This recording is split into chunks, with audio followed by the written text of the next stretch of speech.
Wakil Presiden Ma'ruf Amin menegaskan untuk mengakhiri pandemi virus COVID-19 harus melakukan perubahan perilaku.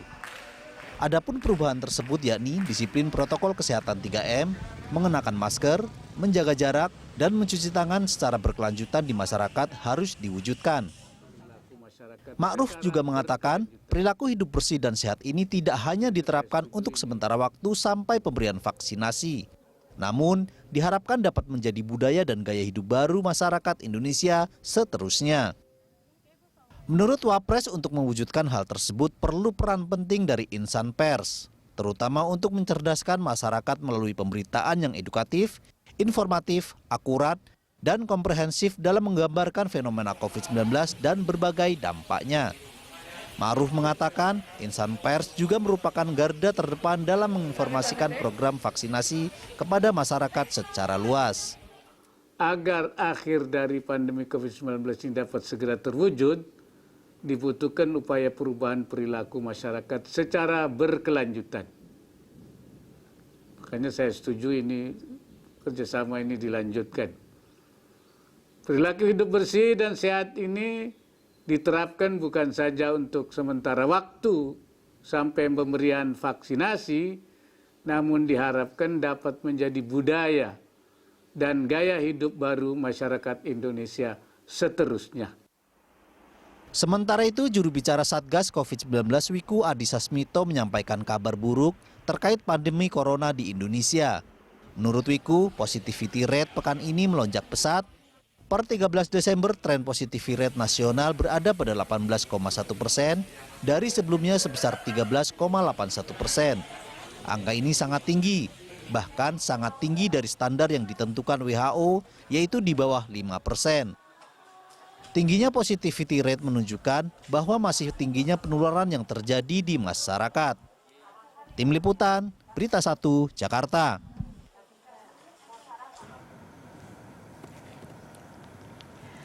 COVID kian gawat, ubah perilaku. Itu tema kita pagi ini. Lantas, mampukah masyarakat merubah perilaku menjadi perilaku hidup sehat dan bersih untuk selamanya? Dan untuk membahasnya, kita sudah terhubung dengan pakar epidemiologi Griffith University, Diki Budiman. Selamat pagi, Pak Diki. Selamat pagi, menjelang siang waktu Brisbane. Ya, selamat pagi waktu Indonesia. Pemirsa, kami juga mengajak Anda berinteraksi melalui sambungan telepon yang tertera di bawah layar kaca Anda.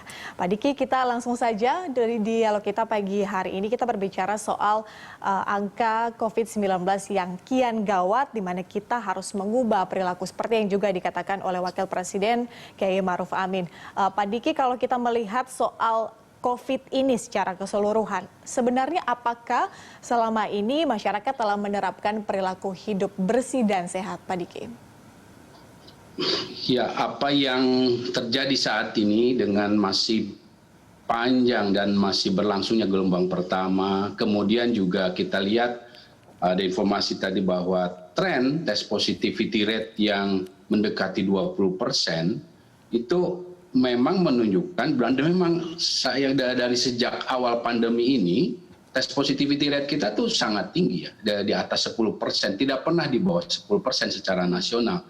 Ini bukan hanya sangat tinggi, tapi artinya tidak terkendali pandemi ini. Artinya ada beberapa faktor yang menyebabkan pandemi kita ini tidak terkendali. Salah satunya adalah perilaku. Ya, perilaku masyarakat ini tentu bukan hanya jaga jarak memakai masker, tetapi berperilaku hidup bersih, hidup sehat, ini yang memang belum membudaya. Ya. Jangankan Indonesia yang saat ini sedang juga mengalami tantangan besar dalam pengendalian pandeminya, Jepang sekalipun baru menyadari bahwa ternyata kebiasaan cuci tangan itu untuk sebagian masyarakat Jepang tidak menjadi kebiasaan yang dilakukan sehari-hari. Yang kita anggap sebelumnya Jepang adalah satu negara yang perilaku bersih dan hidup sehatnya luar biasa ya. Ini menunjukkan kita punya PR besar ya di dalam program kesehatan masyarakat lah, dan ini tentu harus dimulai, tidak bisa ditunda lagi, harus saya setuju dan sampaikan Pak Wapres, harus dari saat ini. Dan bila tidak, karena penularan dari COVID-19 ini ada yang menyangkut dengan perilaku hidup bersih kita. Ya, jadi ada 3 faktor nih. Ada interaksi manusia, dalam artian berarti kita jaga jarak. Ada yang disebut kontaminasi. Kontaminasi ini artinya karena kita tidak biasa bersin atau batuk, menutup mulut kita ataupun memakai tisu dan lain sebagainya, sehingga cipratan-cipratan ini mengkontaminasi, artinya mencemari apa yang ada di sekitar kita, di dekat kita. Bisa itu orang, bisa itu permukaan benda, mungkin kalau lagi bekerja ya mungkin meja atau kursi, yang pada satu waktu ini ada faktor ketiga, yaitu orang itu terpapar karena dia menyentuh barang atau permukaan yang terkontaminasi tadi.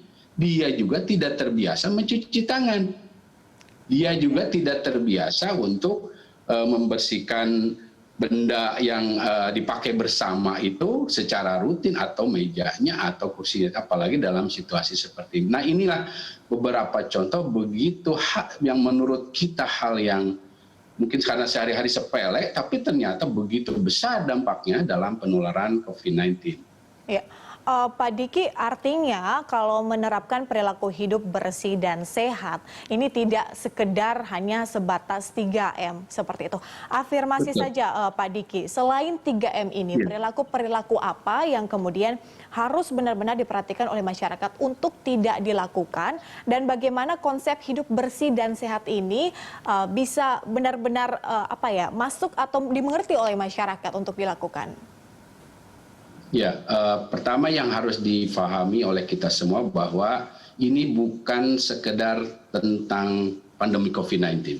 Ya, ini adalah pola hidup. Itulah sebabnya sebetulnya ketika WHO menyatakan pola hidup baru atau new normal, itu ya jangan di-reject ya. Itu memang satu gerakan secara global untuk mengajak kita semua, ya termasuk saya juga ya, untuk merubah perilaku kita lebih sehat dan bersih. Sehat ini juga tidak hanya pada diri kita, tapi pada lingkungan kita. Lingkungan itu ada manusia, ada alam, ada hewan.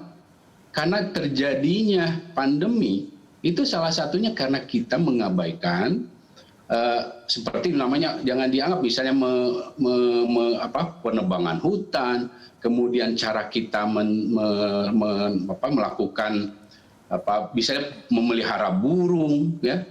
Kalau di kita kan masih banyak tuh, ataupun misalnya para peternak. Nah, ini adalah perilaku yang harus kita mulai evaluasi bagaimana, apakah sudah benar. Nah, misalnya sebagai contoh gini, ketika SARS, ya, pandemi SARS terjadi, itu salah satunya akibat salah satu peternak yang gagal kita deteksi karena dia terbiasa pokoknya kalau ke kandang ya pokoknya tidak membiasakan cuci tangan, tidak memakai masker, kemudian masuk rumah ya biasa saja, sehingga satu waktu anak istrinya demam, kok kayak flu, ternyata ya belakangan diketahui sebagai status pandemi, awal pandemi. Jadi pandemi kan berawal dari satu perilaku orang yang mengabaikan batasan-batasan yang harus dijaga, itu dalam artian kebersihan. Nah, ini harus dimulai tentu dari diri kita sendiri, dimulai dari rumah. Dari sejak bagaimana kita terhadap diri kita sendiri dalam kebersihan diri, dimulai dari kebiasaan, mohon maaf ya, misalnya kembali pada kebiasaan cuci tangan. Cuci tangan itu kenapa menjadi isu yang besar? Karena kebiasaan cuci tangan ini berdampaknya luar biasa. Nah, salah satunya adalah bisa mencegah resistensi antimikroba. Oh, bisa begitu karena orang yang terbiasa cuci tangan cenderung jarang sakit,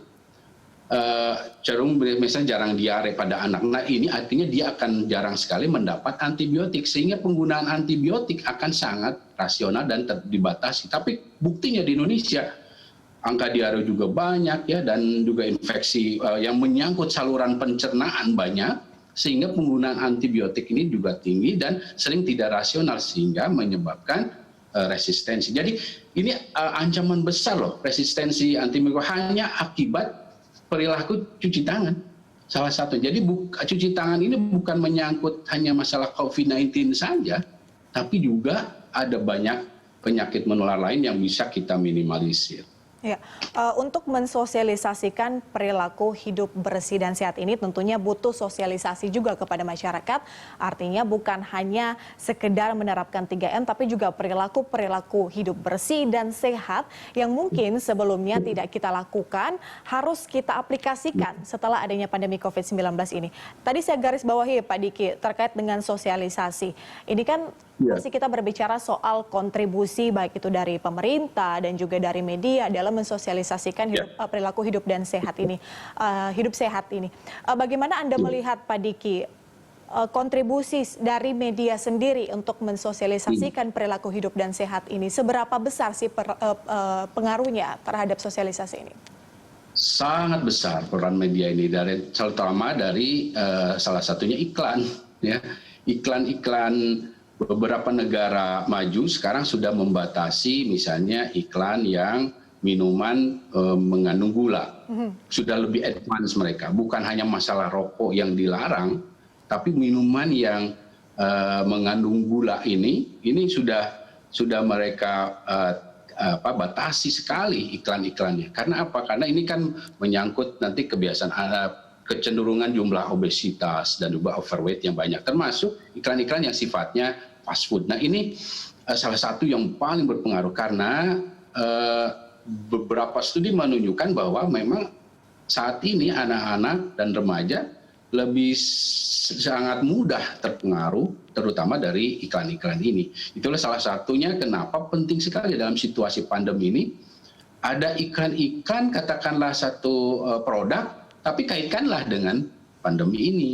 Itu yang saya lihat di Thailand, di Singapura, ataupun di sini. Jadi iklannya produk, misalnya katakanlah produk sabun, jelas itu pasti bisa dikaitkan. Tapi ada produk lain yang menurut kita kok jadi bisa dikaitkan pada upaya untuk memberikan edukasi ini pada masyarakat. Misalnya salah satunya adalah produk kue. Coba kue tapi bisa juga kuenya jadi kue ulang tahun begitu, tapi dibuat suasana antara meniupnya ketika tidak menggunakan protokol kesehatan dengan menggunakan protokol kesehatan. Itu ada iklannya seperti itu. Jadi ini yang harus ada kontribusi dari media ya, karena sekali lagi masyarakat juga ingin satu mekanisme atau metode komunikasi yang mudah dicerna ya, dan ini video